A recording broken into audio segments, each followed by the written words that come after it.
Hello students and welcome to the solutions of exercise 5.2 question number 6 for class 7th. So last की जो questions हैं question number 1 से लेके question number 5 तक मैंने 2 डिफरेंट वीडियोस बनाई हैं. You can watch them before you proceed with this question. और उससे भी पहले मैंने एक और वीडियो बनाया है जिसमें मैंने इंट्रोडक्शन डिस्कस किया है ऑफ एक्सरसाइज 5.2. तो उसमें सारी प्रॉपर्टीज़ जो इस एक्सरसाइज में यूज़ होंगी, corresponding angles, alternate interior angles and the interior angles on the same side of transversal, ये सारी और डिफरेंट टाइप्स की जो भी एंगल्स हैं पूरे चैप्टर में वो डिस्कस्ड हैं. आप उसको पहले देख लें, उसके बाद आप इसे करेंगे तो it will be easier for you to do. Now let us move on to the sixth question. So the question is in the given figures decide whether l is parallel to m. तो आपको क्या करेंगे, ऐसे 1 2 3 4 5 करके आपको questions दिए हुए हैं, कुछ फिगर्स दिए हुए हैं.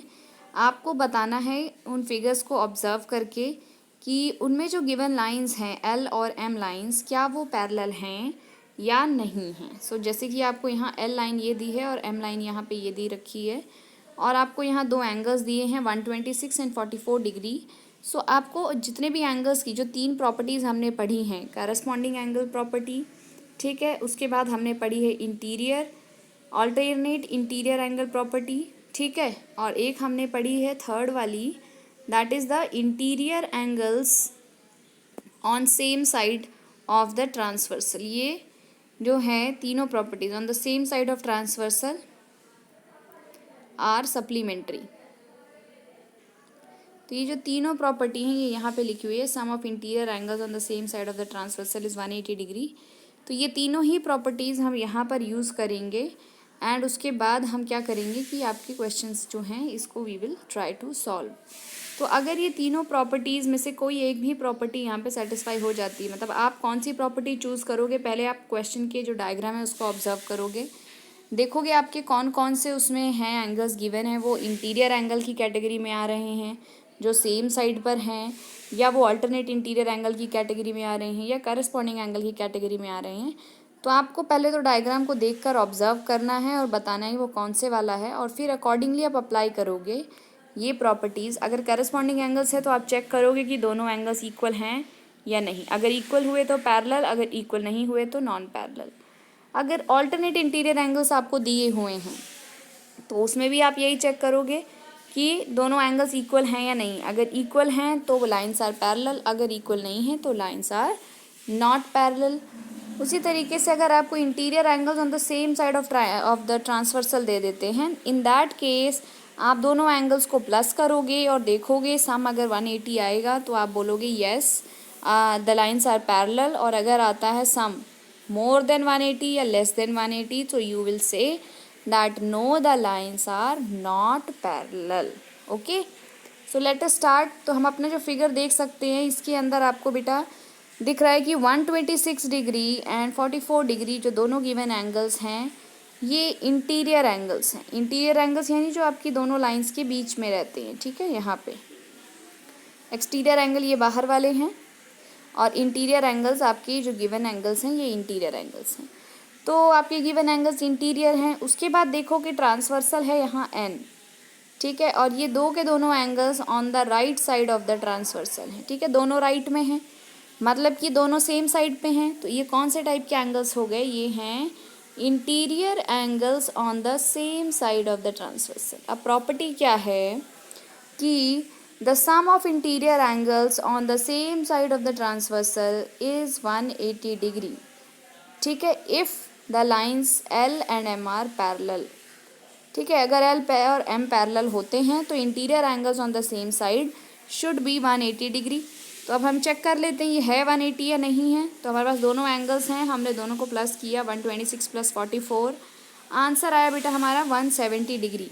170 degree is way less than 180 degree, it is 10 degrees less. तो अब ये आंसर आपका जो 170 है इससे हमें ये कंफर्म हो गया कि ये जो दोनों लाइंस हैं एल और एम ये पैरेलल लाइंस नहीं हैं. हम लास्ट में लिख देंगे because the sum of the interior angles is not equal to 180 degree, so the line l is not parallel to line m. Okay, Now moving further, second part is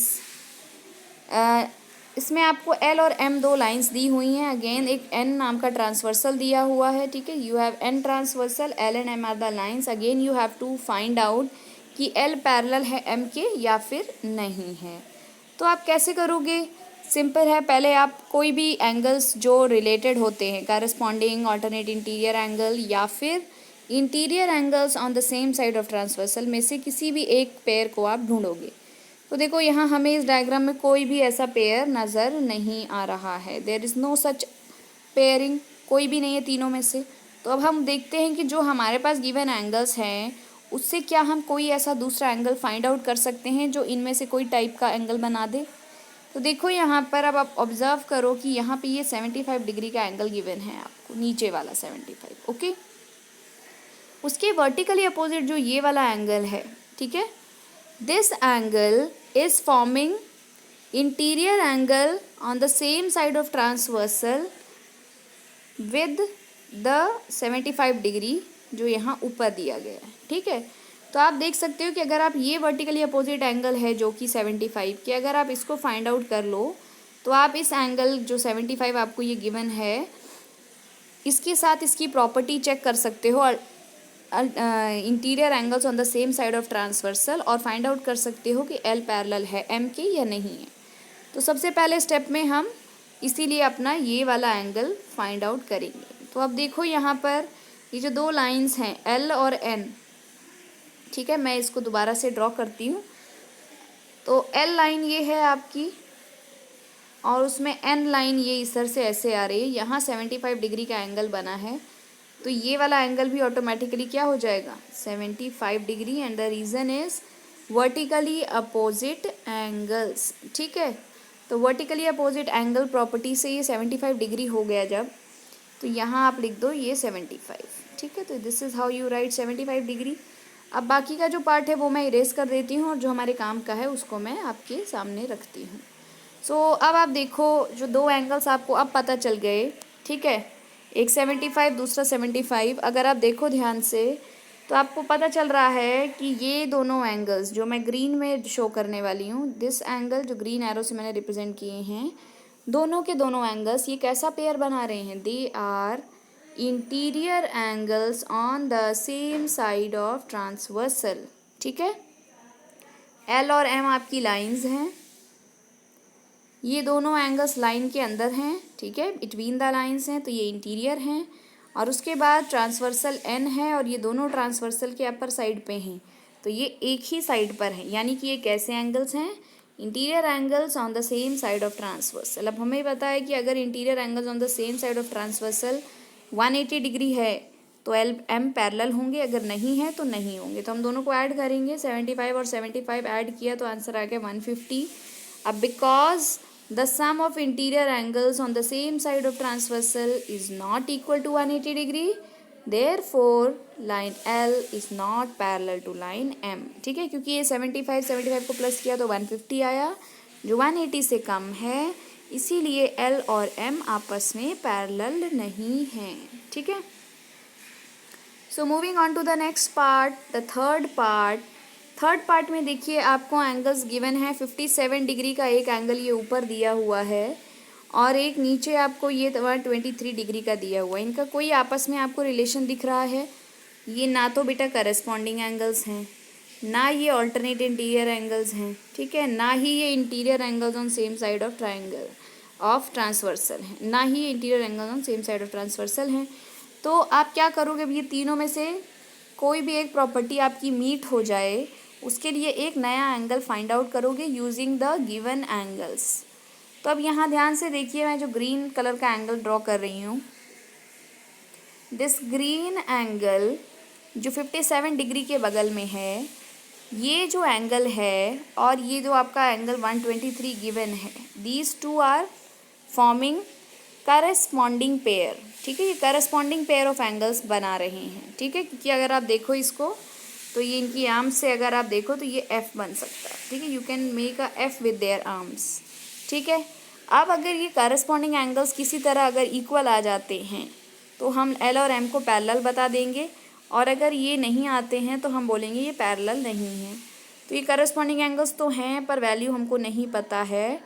तो सबसे पहले हम ये जो ऊपर हमने ग्रीन से मार्क किया है 57 के बगल, इसकी वैल्यू फाइंड आउट करेंगे। ठीक है, उसके बाद हम टेस्ट करेंगे कि ये 123 जो नीचे है उसकी इक्वल है या नहीं है।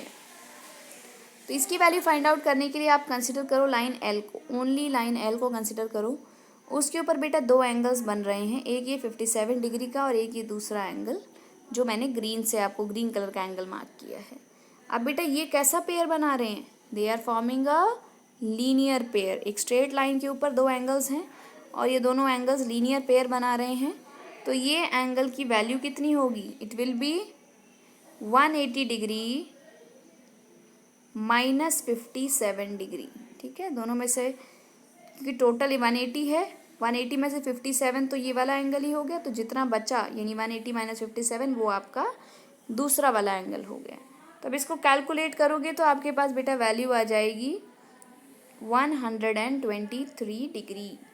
सो अब ये 123 डिग्री आ गई है। अब देखो ये दोनों एंगल्स 123 डिग्री जो आपने नया नया फाइंड आउट किया है और एक जो ऑलरेडी गिवन है आपको 123 डिग्री, आपको पता है आपने कैसे इसको करस्पॉन्डिंग प्रूफ किया था। तो ये दोनों एंगल्स करस्पॉन्डिंग हैं और आप देख सकते हो कि करस्पॉन्डिंग एंगल्स इक्वल भी हैं। ठीक है, दे आर इक्वल ऑल्सो। सो इसलिए ये क्या हैं, दोनों lines L and M they are parallel. Why? The reason is because the corresponding angles are equal, therefore L and M are parallel. अब इसका आप दूसरे तरीके से है भी सॉल्व कर सकते हो। वो दूसरा तरीका है जिसका मैंने यहाँ पे पूरा डिस्क्रिप्शन लिखा हुआ है। वो तरीका क्या है कि आप इसमें से जो 57 डिग्री का एंगल है, अगर instead of finding this green angle आप फाइंड आउट कर लेते हो ये ब्लू एंगल। ठीक है, दिस ब्लू एंगल अगर आप ये फाइंड कर लेते हो तो भी आप एक पेयर बना लोगे। कैसे एंगल्स का, एक दूसरे टाइप के एंगल्स का, that is the interior angles on the same side of the transversal. ठीक है, और फिर उसको भी आप 180 अगर प्लस करके देखोगे आ रहा है तो बोल दोगे yes the lines are parallels. 180 से कम या ज़्यादा हुआ तो बोल दोगे नो दे आर नॉट। तो अब ये ब्लू एंगल कैसे फाइंड आउट करें, देखो बेटा 57 आपको गिवन है और ये 57 के वर्टिकली अपोजिट है। देखो क्योंकि ये इस तरह से दो इंटरसेक्टिंग लाइंस हैं, ये वाली N है ये वाली L है और यहाँ पे 57 है, तो ये ऑटोमेटिकली ये वाला जो एंगल है जो नीचे ब्लू बनाया है it is a vertically opposite angle of the 57 degree angle. तो इसकी भी वैल्यू कितनी आ गई, इसकी वैल्यू भी ऑटोमेटिकली आ गई 57 डिग्री। तो अब ये आपका ब्लू एंगल आ गया 57 डिग्री। एक जो आपका ये नीचे वाला एंगल है 123 डिग्री ऑलरेडी गिवन है। तो अब आपको interior angles on the same side of transversal की वैल्यूज़ पता हैं, आप दोनों को ऐड करिए। ठीक है, आप दोनों को ऐड करेंगे। सो आप ऐड करोगे तो 123 प्लस 57 आपने ऐड किया तो आंसर आ गया 180 डिग्री। तो जब ये 180 डिग्री आ गया तो आपको क्या पता है कि अगर sum of interior angles on the same side of transversal is equal to 180 degree, so the line L is parallel to line M। ठीक है, तो इस तरीके से भी आप इसको सॉल्व कर सकते हो, या पहले जैसे मैंने करस्पॉन्डिंग एंगल्स की प्रॉपर्टी यूज़ करके सॉल्व करवाया था वैसे भी सॉल्व कर सकते हो। तो 57 डिग्री से रिलेटेड आप कोई भी एंगल ले लो, चाहे आप ये ग्रीन वाला एंगल फाइंड आउट कर लो, चाहे ये आप ब्लू वाला फाइंड आउट कर लो, दोनों में से कोई भी फाइंड आउट करके जो आप प्रॉपर्टी है उसको यूज़ कर लो। अगर ये ग्रीन वाला करोगे तो करस्पॉन्डिंग एंगल प्रॉपर्टी से सॉल्व होगा, अगर ब्लू वाला यूज़ करोगे तो जो यहाँ पे मैंने प्रॉपर्टी लिखी हुई है interior angles on the same side of transversal, ठीक है, ये वाली प्रॉपर्टी से आपका क्वेश्चन सॉल्व हो जाएगा। So it's all your choice, आप जो समझ में आता है आपको ज़्यादा ईजी लगता है आप वो मेथड यूज़ कर सकते हैं। अब आइए फोर्थ क्वेश्चन में, मतलब fourth part of the question number 6। इसमें क्वेश्चन आपको दिया हुआ है, कुछ एंगल्स आपको दिए हैं 98 डिग्री एंड 72 डिग्री, आपको बताना है LM पैरेलल हैं या नहीं हैं। तो again we are going to do the same thing. ठीक है, हमें क्या पता है कि 98 डिग्री का एंगल हमारे को दिया हुआ है, अगर हम इसके रिलेटेड कोई दूसरा एंगल ले आएँ, ठीक है, कोई भी दूसरा इससे रिलेटेड एंगल लेकर हम आ जाते हैं, अगर वो एंगल हमारा ऐसा होता है कि वो कोई भी पेयर बना देता है, चाहे करस्पॉन्डिंग एंगल का पेयर या ऑल्टरनेट इंटीरियर एंगल का पेयर, और या तो फिर interior angles on the same side of the triangle का पेयर बना देता है। तो हम चेक कर सकते हैं कि एल एम पैरेलल हैं या नहीं हैं। तो सबसे पहले यूजिंग द एंगल्स जो हमको ऑलरेडी गिवन है, हम फाइंड आउट करने की कोशिश करेंगे हमारे ऐसे कोई एंगल जो ये रिलेशन बना सकें। तो अगर आप यहाँ देखो, अगर आप इस वाले एंगल को, दिस एंगल जो 98 डिग्री के पास में है, ठीक है, जिसको मैंने ब्लू से मार्क किया है, अगर आप इस एंगल की वैल्यू फाइंड आउट करना चाहो तो can you find it out? Yes, can you find it out? Yes, you can find it out. How you can find it out? क्योंकि ये देखो, ये स्ट्रेट लाइन है, उसके ऊपर ये दो एंगल्स बन रहे हैं। एक नीचे का 98 डिग्री आपको गिवन है और ये दूसरा ये आपको फाइंड आउट करना है। ये आप इसको फाइंड आउट कर सकते हो बाय लीनियर पेयर प्रॉपर्टी, और इसकी वैल्यू आ जाएगी 180 माइनस 98। तो जब आप इसको फाइंड आउट करोगे, इसको सपोज करो जैसे इसमें दिखा हुआ है कि इसको आप x मान लो, ठीक है, आप ये ब्लू वाले एंगल को। अब जब इसमें 98 प्लस करोगे तो 180 आएगा। रीज़न क्या होगा? Linear pair of angles. आप क्या करो, आप इसको सॉल्व करो तो x की वैल्यू आ जाएगी 180 माइनस 98। जब 180 में से 98 माइनस कर दोगे तो ये जो बचा हुआ एंगल है, it will come out to be 82 degrees. ठीक है, तो आपने ये एंगल फाइंड आउट कर लिया 82 डिग्री का। अब हम इसको मार्क कर लेते हैं। तो ये रहा हमारा 82 डिग्री का एंगल। अब ये जो 82 डिग्री का एंगल है, अगर आप देखो, और ये 72 डिग्री का एंगल को आप देखो, ये किस तरह के एंगल पेयर्स हैं? ठीक है, अगर आप देखो तो ये किस तरह के एंगल पेयर्स हैं। इसकी आर्म मैंने बना दी ये 82 वाले की दोनों आर्म्स, और ये बना दी मैंने 72 वाले की दोनों आर्म्स। तो ये करस्पॉन्डिंग एंगल्स बन गए। ठीक है, दे फॉर्म करस्पॉन्डिंग एंगल्स। पर करस्पॉन्डिंग एंगल्स होने के बावजूद भी ये जो दोनों एंगल्स की वैल्यू आई है, एक की 82 आई है और दूसरे की 72 है। ठीक है, तो एक 82 एक 72, यानी corresponding angles are not equal. ठीक है, तो इसका मतलब कि ये जो दोनों लाइंस हैं एल और एम, ये पैरेलल नहीं हैं, क्योंकि तभी करस्पॉन्डिंग एंगल्स इक्वल नहीं होते हैं। तो आप क्या लिख दोगे? Because x and 72 are the corresponding angles, l and m को पैरेलल होने के लिए corresponding angle should be equal, but the given figure, in the given figure corresponding angles measure 82 and 72 degree respectively, so the line L is not parallel to line M। ठीक है, तो कहने का मतलब क्या है कि हमारा जो गिवन फिगर है, इसमें करस्पॉन्डिंग एंगल्स जो हैं उनकी वैल्यूज़ 82 और 72 हैं रिस्पेक्टिवली, यानी कि सेम नहीं हैं। और यही वजह है कि हमारी जो लाइन है L और M वो पैरेलल हम नहीं कह सकते। Okay, so this was the fourth part and the final part. अब इसके बाद आपको कोई डाउट्स हों तो you can just right in the comments. Thank you for watching the video. Thanks a lot.